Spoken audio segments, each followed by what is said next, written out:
Universidad La Salle Nezahualcóyotl. Carrera de Psicología. Asignatura Prácticas de Integración 7 del semestre 2021-1.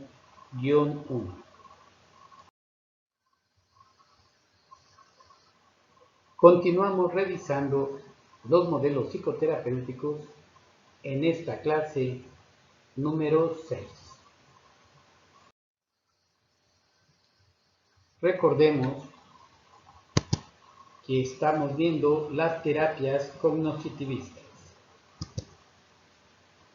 Dentro de las terapias cognoscitivistas podemos ver aquellas que tienen una perspectiva modernista, las cuales están basadas en la verdad absoluta y única, y de donde se desarrolla lo que son las ideas irracionales,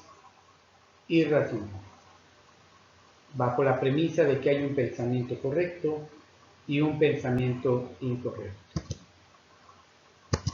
Recordemos que también están las terapias cognoscitivistas que se enmarcan desde la perspectiva postmoderna. En esta perspectiva postmoderna se enfatiza la relatividad de las creencias, de la verdad, del pensamiento, y esta relatividad puede ser una relatividad individual o a nivel social.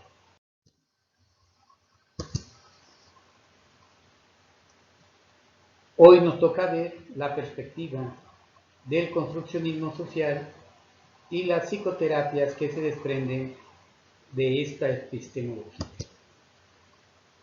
Existe un video que se llama Psicópolis y que se lo recomiendo para que puedan darse cuenta de la importancia de la construcción social de la realidad a través de esta puesta en escena de un profesor de psicología social que hace una recapitulación de los experimentos de la psicología social que tienen que ver con la construcción de realidades.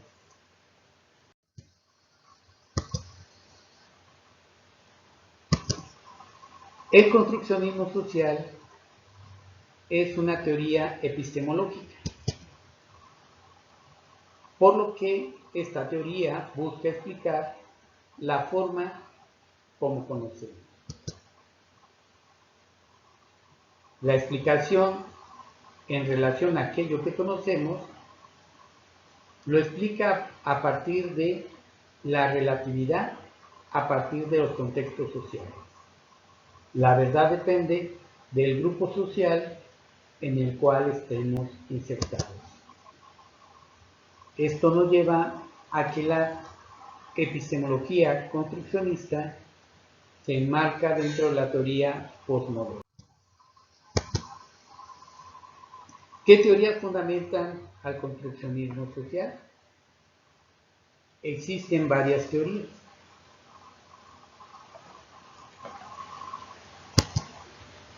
Tenemos lo que es la teoría hermenéutica, aquella teoría que se refiere a que el ser humano es un ser que interpreta.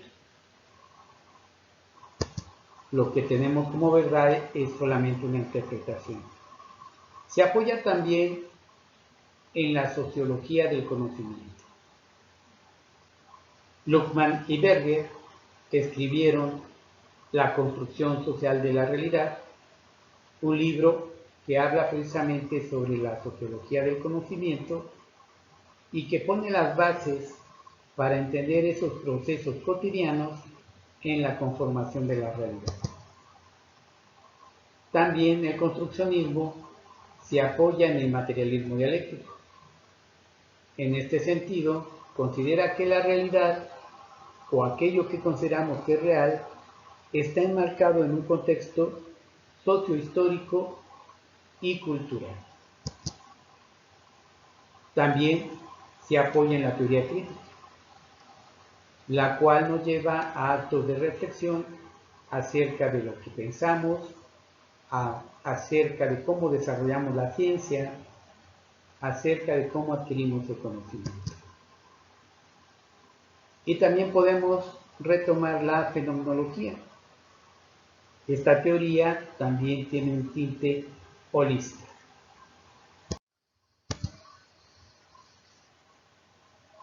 Algunas de las premisas del construccionismo social son las siguientes.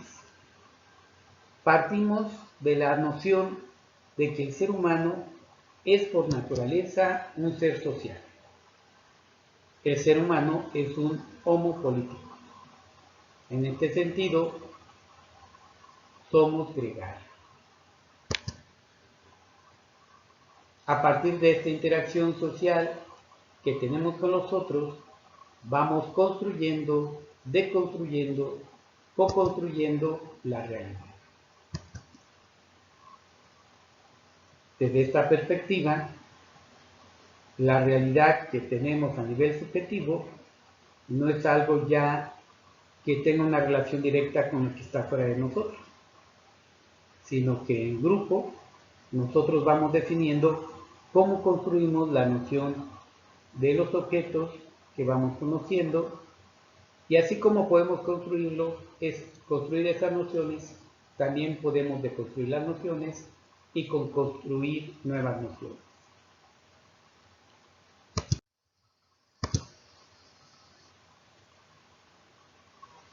Dentro de la perspectiva hermenéutica, se considera que el ser humano es un ser por naturaleza hermenéutico. En este sentido, el ser humano interpreta permanentemente la realidad. En otras palabras, no hay una correspondencia directa de lo que observamos afuera de nosotros, del mundo, los objetos, sino que todo lo que llegamos a escuchar tiene que ver con una forma de interpretación de todos esos elementos.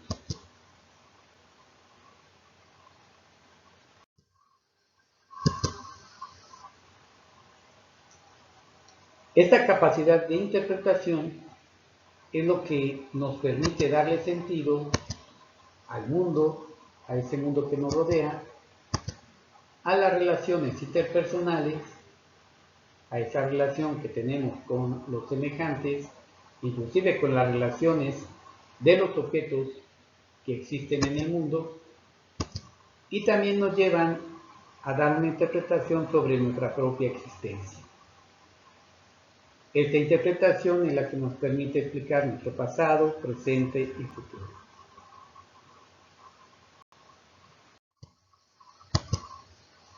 El ser humano, a través de la interpretación, construye su forma de percibirse a sí mismo y los otros, definiendo así su modo de actuar, pensar y sentir. Vean entonces que desde esta perspectiva no vamos a buscar a un verdadero yo, sino que vamos a estar con el paciente para entender cómo se percibe a sí mismo, porque al entender esto vamos a poder dar una explicación y tener una comprensión de las formas como actúa, inclusive de todas las ideas racionales o irracionales que pueda tener, su concepción del mundo, filosofías, y también esto nos va a explicar por qué se siente como se siente. Desde el construccionismo social, incluso las emociones son una forma de interpretación que se va construyendo a través de las formas como nos comunicamos con los otros. En el colectivo definimos lo que es amar, odiar, entristecerse, etc. La realidad, y estamos hablando de la realidad subjetiva, eso que está en nuestra mente, en nuestros pensamientos, eso que hemos interiorizado a nivel cognitivo, esa realidad es una construcción social. Veamos cómo podemos o cómo vamos construyendo esa realidad. Al nacer, nosotros ya estamos inmersos en una sociedad que ya existe. Hay patrones de relación, de comportamiento, hay hábitos, hay horarios, hay tecnología, hay cultura, hay viviendas. La sociedad, a través de los años, ha desarrollado estilos de vida que ya están antes de que llegue algún otro ser humano más a este mundo. Cuando nacemos, ya nacemos en medio de relaciones interpersonales. Y claro que no solamente de relaciones interpersonales, estamos inmersos ya en patrones culturales. Podemos ver aquí a este bebé con un osito que es producto precisamente de un patrón cultural donde en esta sociedad se ha asociado estos osos de peluche con algo tierno, con algo infantil. Tenemos en la misma imagen el beso que le está dando la madre, que es parte de este vínculo interpersonal de este bebé. Vemos la vestimenta tanto de la madre como del bebé, las sábanas blancas, y todo esto es desarrollado a partir de la tecnología y de los estilos de vida en el cual están haciendo este pequeño. Conforme vamos creciendo, los aprendizajes se van incrementando cuando adquirimos el uso del lenguaje. Precisamente a la edad de los 2 años y medio, 3, cuando viene este desarrollo a nivel del lenguaje, se da también una maduración de nuestro sistema nervioso central, de nuestros hemisferios cerebrales, que provoca que nuestros aprendizajes sean más rápidos. El hecho de que ya podamos dar nombre a las cosas, a las relaciones, empieza a facilitarnos los niveles de abstracción, que como dice Jean Piaget, será hasta que se desarrollen las operaciones formales alrededor de los 12 años. Entonces las palabras definen la forma de la interpretación. Vamos adquiriendo el lenguaje y son precisamente las palabras las que nos van a poder dar un sentido de aquello que está afuera de nosotros. El hecho de usar la palabra papá y empezar a relacionar la palabra papá con un vínculo fraterno de un niño, de un hijo con su padre, donde podemos estar definiendo que el padre tiene la función de proteger, pero también de disciplinar. La palabra papá empieza a tener un significado particular que nos va a llevar a una interpretación de lo que es la figura del padre. Ciertamente, si la relación papá tiene que ver con una figura de alguien que ha sido agresivo, violento, entonces se socializará la palabra papá no como aquel personaje protector, sino como un personaje del cual nos tenemos que cuidar.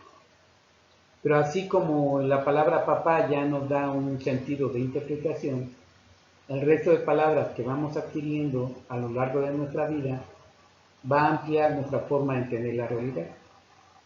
Cuando estamos a nivel profesional y empezamos a conocer varias teorías de la psicología, podemos entonces entender la realidad humana de diversas formas. Nuestro campo de comprensión se amplía. Nosotros en la carrera vamos revisando lo que son las teorías psicoanalíticas y podemos interpretar al otro desde el ello, el superyo, el yo, los mecanismos de defensa, etc. Pero también podemos interpretar al otro desde lo conductista y ver que lo que hace una persona es resultado de un aprendizaje que fue reforzado o que inhibió ciertas conductas. O podemos verlo desde la parte cognitiva y pensar que las personas han desarrollado su cognición con algunos errores de pensamiento. Pero así cualquier otra teoría, la Gestalt, la logoterapia, nos dará un juego de lenguaje, un juego de palabras para interpretar al otro. Mientras más juegos de palabras tengamos, o mientras más conceptos teóricos tengamos, tendremos una comprensión más amplia de los fenómenos que ocurren afuera de nosotros y de lo que pasa con los otros individuos. Con las palabras vamos interpretando el mundo. Inclusive la historia, la filosofía, la química, la matemática, el civismo, etc. Todos son nichos de juegos de lenguaje con sus propios conceptos, con sus propias reglas de argumentación que le van dando sentido a todo lo que vamos presenciando. Entonces ahí les puse varias imágenes y cada una de ellas en esta fotografía seguramente les llevará a interpretar este collage donde se presentan varios elementos simbólicos. No solamente interpretamos el mundo, sino que las palabras también nos ayudan a interpretar a los otros. Hablar de buenas relaciones, malas relaciones, alianzas, coaliciones, conflictos, conversación, sumisión, ser complementarios, tener a alguien de apoyo. Toda la serie de palabras que utilizamos para definir a los demás y cómo nos vinculamos con los demás nos permite interpretarlos. También podemos interpretarlos de acuerdo a su rol: deportistas, oficinistas, profesionistas, ciclistas, etc. Las palabras nos llevan a interpretar a los demás, inclusive si son buenos, malos, productivos, improductivos, responsables, disciplinados. Las palabras, y más nosotros que realizamos las teorías de la personalidad, pues nos van definiendo quiénes son los otros, y a partir de esa interpretación también las formas como debiéramos relacionarnos con los otros. Es decir, pensamos que alguien es narcisista, o estar pensando en el ánima o ánime de las personas con las que convivimos, si existe un complejo de inferioridad, de superioridad, el hecho de pensar si tiene carencias afectivas o si está autorrealizado el otro. Todo esto nos lleva a interpretarlos y a definir cómo nos relacionamos con ellos. Y también son con las palabras como nosotros nos vamos a interpretar. También las palabras las utilizamos para definirnos a nosotros, como personas con éxito, con palabras con responsabilidad, disciplinados, etc. Inclusive podemos jugar con esas palabras para poder definir varias características que tenemos y que a veces pudieran ser opuestas. Podemos a veces ser algún personaje, utilizar la figura de algún personaje para ponerla en relación a nosotros. Por ejemplo, les puse esta imagen del show Truman, donde precisamente Truman está jugando a ser un astronauta y dibuja un casco de astronauta en el espejo. Él se ve reflejado en ese espejo y se ve precisamente como ese personaje, un astronauta. Él sabe que está jugando, él sabe que él es oficinista, pero en este momento en el baño le permite jugar con sus personalidades.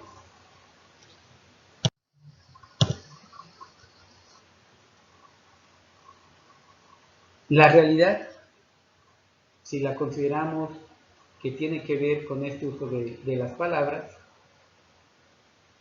podemos decir que la realidad se refleja a través de las narrativas. Somos personajes que están siendo narrados en una historia, en un escenario, y que comparte su historia con otros personajes. Estas bases del construccionismo social, de la hermenéutica, del uso del lenguaje, de la realidad como una cuestión relativa, nos lleva a que nuestras vidas son una narración. Y claro que esta narración puede ser contada de una forma o de otra. Y dependiendo de cómo contemos nuestra vida, nuestro personaje puede ir cambiando. Hay una película que también les recomiendo que se llama Más extraño que la ficción. Y trata de un personaje que se da cuenta que hay una escritora que está narrando su vida. A lo largo de la película, él se va a dar cuenta que el final que le corresponde es que la escritora mate a su personaje. Pero como es su vida, se da cuenta que en el momento en que mate al personaje de la novela, él también va a morir. Y entonces tiene que tomar la decisión de aceptar lo que la escritora está considerando para su final, o salvarse y elegir seguir viviendo. En esta película nos dan esta frase, nos dan estas palabras. Dice, porque era una novela sobre un hombre que no sabe que está a punto de morir y muere. Pero si sabe que va a morir y aún así muere, muere por voluntad propia, sabiendo que él podía evitar. ¿No es esa la clase de hombre que habría que mantener con vida? El dilema de la escritora de saber si mata al personaje, porque al matar al personaje mataría a este hombre, o dejarlo con vida. Estamos en una novela donde están narrando nuestra historia, en esta vida somos también una narración. Si no sabemos cuál es nuestro final, cómo vamos a morir y morimos, no hay mayor mérito. Pero si sabemos que podemos cambiar nuestra historia y aún así podríamos sacrificarnos con alguien, entonces sería una muerte de alguien que vale la pena que se mantenga con vida. Esto lo podemos llevar a la terapia narrativa. Los pacientes, al reconocer cuál es el trama de su vida y hacia dónde van, ellos pueden decidir cambiar el final de su historia. Y nosotros como terapeutas, nuestra función sería proponerle finales alternativos o capítulos de su vida alternativos. Si ellos vienen en una trama de sufrimiento, podemos escribir un capítulo donde ahora ellos empiecen a vivir algo nuevo, algo donde dejen atrás el sufrimiento, donde vengan las cosas buenas que les depara el destino, este mundo. Aquí una frase de García Márquez. El escritor escribe su libro para explicarse a sí mismo lo que no se puede explicar. Cuando yo decidí estudiar psicología, me interesaba mucho conocer la psicología de los escritores. Mi hipótesis era que todos los que escriben novela, cuento, dejan algo de su propia vida en esas narrativas. Escogen los personajes, las tramas, porque tienen que ver con sus propias vidas. Sin saber que un día me iba a topar con la terapia narrativa, en aquel tiempo yo ya quería trabajar con cuestiones literarias, narrativas de este tipo. De aquí surge del construccionismo social la terapia narrativa. Hay dos líneas de trabajo narrativo. Uno que se ha llamado la terapia narrativa externalizadora y que tiene que ver con construir personajes y poderlos sacar de los pacientes para que ya no les estén dañando. Por ejemplo, un niño que tiene miedo a la oscuridad, le podemos pedir que dibuje a ese monstruo que es el miedo a la oscuridad, que le dé forma, colores, y cuando él lo externaliza, el miedo ya no está dentro de él, ya está en la hoja de papel. Ese miedo dibujado, que ya está fuera de él tiene la capacidad de hacerlo más grande, de más chico, de estrujarlo, de romperlo, y entonces le damos el poder al niño de poder externalizarlo. Hay un libro muy interesante que se llama Medios narrativos para fines terapéuticos, de Michael White y David Epstein, y que explicaría muy detalladamente toda la metodología para hacer un trabajo de externalización del problema. El miedo es también un personaje. Y así como los niños pueden trabajar el personaje del miedo, podemos trabajar el personaje de depresión, ansiedad, miedo en los adultos. También podemos hacer un trabajo de externalización. La anorexia, la bulimia, la adicción, todos son temas que podemos externalizar para que el paciente los trabaje. Les recomiendo el libro Medios narrativos para fines terapéuticos. La otra línea de terapia narrativa se ha llamado la narrativa colaborativa. Y esta terapia colaborativa tiene que ver con dos posibilidades, o se ha desarrollado en dos vertientes. Una que desarrolló el Instituto Galveston de Terapia Familiar en Estados Unidos, y que es la terapia conversacional, y que trabajó mucho Harry Golichan y Harlene Anderson, y tiene que ver con un estilo de terapia donde lo que hacemos es conversar con el paciente sobre sus propias conversaciones, platicar sobre lo que quiere platicar. Y entonces el paciente propone los temas y nosotros le iremos preguntando por qué eligió el tema, qué de importante hay, quién más debería platicar sobre ese tema, qué de diferente va a ser el que hable de este tema a si no lo hubiera hablado con nosotros. Cuando termine la terapia, de qué forma va a hablar sobre este tema que nos trajo en este primer día, etc. Es una terapia conversacional que se centra precisamente en el uso del lenguaje y el estar co-creando nuevas realidades con el paciente.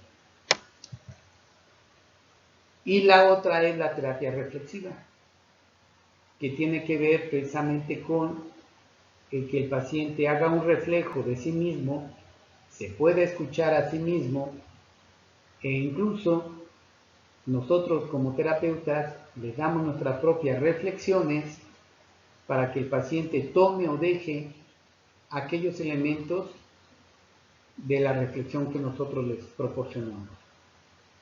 El paciente se vuelve responsable entonces de las perspectivas que él pudiera instrumentar. Ambas terapias colaborativas se centran definitivamente en los usos del lenguaje.